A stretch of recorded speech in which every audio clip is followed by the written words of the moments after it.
శేఖర్ కమ్ముల సినిమాలు నేను ఎప్పుడు చూస్తూనే ఉన్నాను, అన్నీ చూస్తాను దాదాపుగా. అట్లాగే వరుణ్ సినిమాలో ఫిదాలో భానుమతి సెపరేట్ కేజ్ అంటుంది కదా ఒక డైలాగ్, పీస్ సెపరేట్ పీస్ ఏదో అంటుంది. అలాగే అలాగే హైబ్రిడ్ పెళ్ళి అంటుంది. అలాగా తన క్యారెక్టర్స్ గుర్తుండిపోతాయి. అది తన గొప్పతనం. అది వాస్తవానికి నిజానికి చాలా దగ్గరగా అనిపిస్తాయి. అంటే తన ఫస్ట్ పిక్చర్ చూస్తుంటే ఆ క్యారెక్టర్స్ ఆనందం, రూప వీళ్ళు ఎలాగ ఉన్నారు, ఇంకా ఉండుంటారు కదా అని ఆ క్యారెక్టర్స్ కనబడే తప్ప ఆ యాక్టర్లు కనపడరు. వాళ్ళ తర్వాత వచ్చిన సినిమాలు మనకు గుర్తుకు రావు. దీంతో కనెక్ట్ అవ్వదు.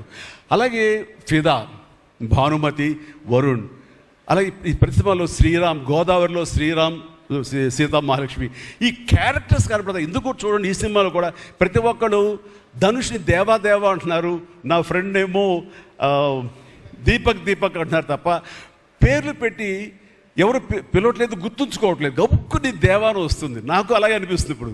అంటే క్యారెక్టర్ని అంతగా ప్రొజెక్ట్ చేస్తారు. ఇంతకంటే బెస్ట్ ఎగ్జాంపుల్ లేదు. ఎప్పుడో చూసి సినిమాలకి ఆ క్యారెక్టర్స్ పేరు, నా సినిమాలో నా క్యారెక్టర్స్ నాకు పేరు గుర్తుండవు నాకు.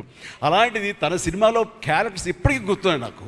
రూప అనే పేరు ఎందుకు గుర్తుందంటే అందులో తండ్రి పాత్ర మెంటల్గా రిటార్టెడ్ రూపాన్ని పిలుస్తాడు. ఆనంద్ అఫ్కోర్స్ హీరో పేరు, అది గుర్తుండిపోయింది.